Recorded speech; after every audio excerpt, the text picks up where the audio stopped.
Ladies, gentlemen, and haradrim of all ages, Season 7 is right around the corner for Diablo 4, and today we had the final developer stream before its release, giving a sort of roundup of the new features going into Season 7, as well as any and all changes that have been made since the PTR that was held in early December.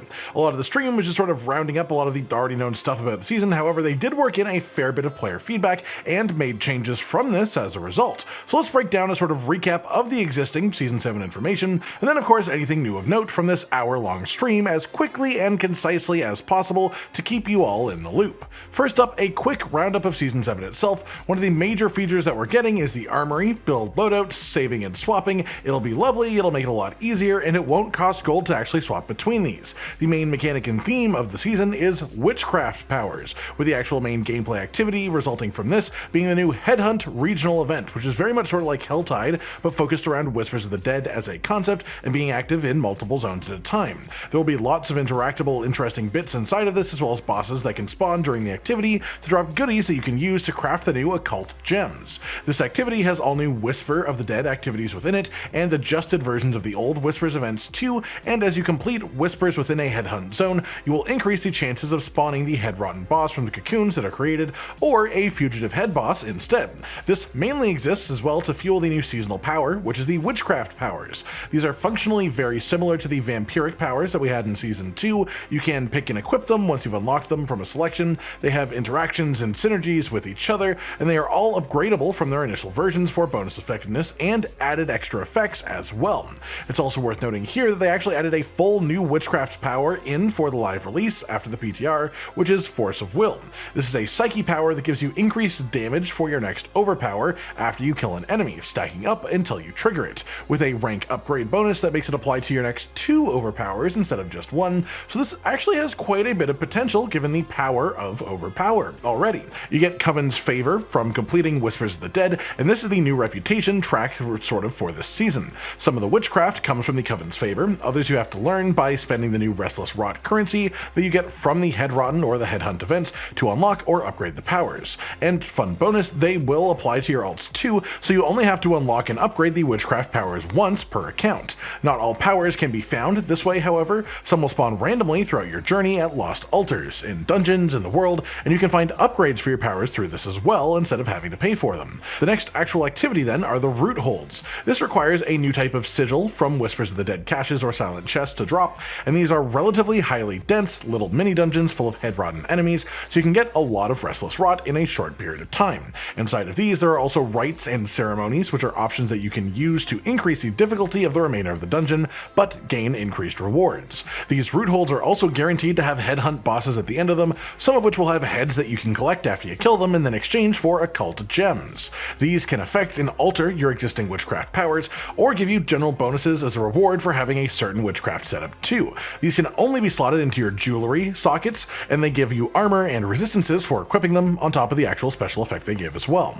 There's also been changes to the season journey from how it worked previously, with the earlier chapters actually being aimed at getting players into high experience gain activities to sort of push more people towards the endgame. On the contrary, they've reworked the later chapters to have more of the longer term higher power requirements, but in return they're offering higher rewards, including a new Raven pet as the reward for finishing the full season journey this time around, which is quite the nice bonus. As for changes made to the seasonal activities themselves since the PTR, they've reduced elite spawn frequency and boss spawn frequency in Headhunt, which is honestly unfortunate in my opinion, but they reduced low value item drops during this, which is good, and they've reduced the number of active Headhunt zones, which I don't really see the positive for either.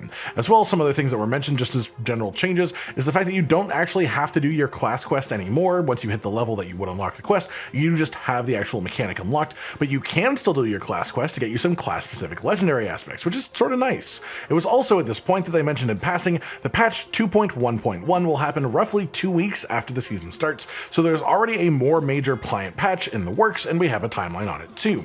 Then let's talk about the class changes that will be coming. Full patch notes will be revealed later, and we'll talk about those properly in another video after the fact, but for now the devs went back over their general goals with Season 7 changes, and then into the actual things that they've done since the PTR. So one of their main goals changing things for Season 7 was adding all the rank 5 ultimate skill bonuses and trying to incentivize builds based around using ultimates for a lot more classes and in a lot more ways. A lot of the changes that have been made since the PTR, a lot of the sort of nerfs, have actually been bringing these new ultimate skill rank 5 bonuses back in line with other builds, as as ultimate builds were just overperforming just a hell of a lot in the PTR. They still want them to be very good, they still want them to be worth using, but they don't want them to be dominant above all else by a ridiculous margin. They've also made all damage from summons count as being damage from players, which is creating a lot of new potentially powerful interactions as a result for Druid, for Necromancer, and actually even for Rogue as well. As for class specifics, we now know that Spiritborn isn't changing too much since the PTR, other than buffs to the Seeker ultimate and its new rank 5 scaling. Not a whole lot has been messed with in that regard. It's like they actually seem to very much like where Spiritborn is right now, balance-wise, where it was on the PTR and where it is now,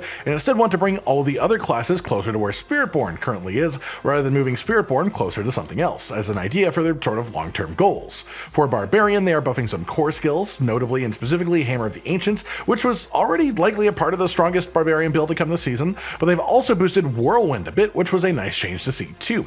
They've also showed the new Barb Unique with a change from how it was in the PTR, now being a 100% damage increase to Hammer of the Ancients after exploding an Earthquake instead of just 50%, which it was before.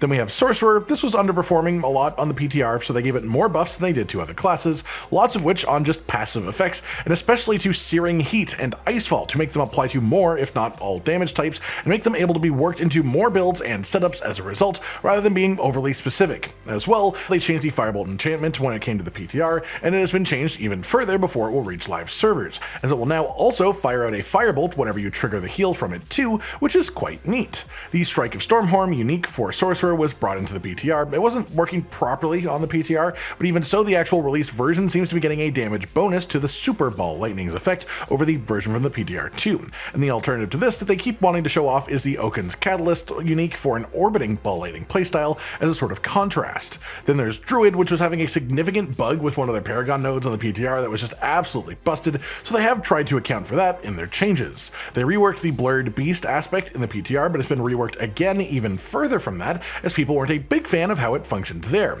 On the PTR, it would do bonus strikes based on the distance that you traveled with Shred, but now that is no longer a factor, and instead it is just a random chance to strike again, rolling the random chance over and over until it fails, or you hit 5 total strikes of successes. The other main change for Druid this season is just a number of notable things being done to spirit boons to make them more impactful, especially in the earlier game sections, but this seems to be the same as it was for the PTR.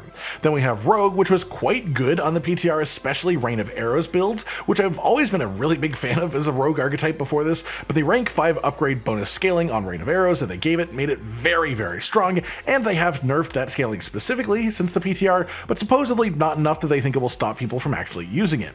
The other main change for Rogue they were aiming toward this season is Shadow Clone. It counts as a minion, and as mentioned earlier, they made it so minion damage will count as player damage, and part of that is making it so that the Shadow Clone for Rogue will get all benefits from the player before casting as well, things like imbuements or other effects, which should be a very massive change to how strong this actually is. After that, we have the Necromancer, which has had some reductions in power from its just pure insanity on the PTR, but it is still pretty undoubtedly going to be the strongest class this season from everything that we are currently aware of, between Bone Spear builds and Bloodwave builds based around the new uniques as well. That just about does it for today, everyone. A full roundup of everything you need to know from the final developer stream before Season 7 hits for Diablo 4. Hopefully you've enjoyed this, and let me know your own thoughts on any of it down in the comments below. Like if you liked the video, subscribe with the notification bell for more, and most importantly, ladies and gentlemen, until next time, stay sweet. Josh, Cotton, and Hollow with the videos, dropping the humor like a hammer on your tippy toes, bringing entertainment on a daily arrangement to take our insanity and turn it into entertainment. Yes, I said entertainment twice, to reiterate that it is nice to look into your faces on a mostly daily basis when you let us in your homes to make the whole world a stage. Goodbye.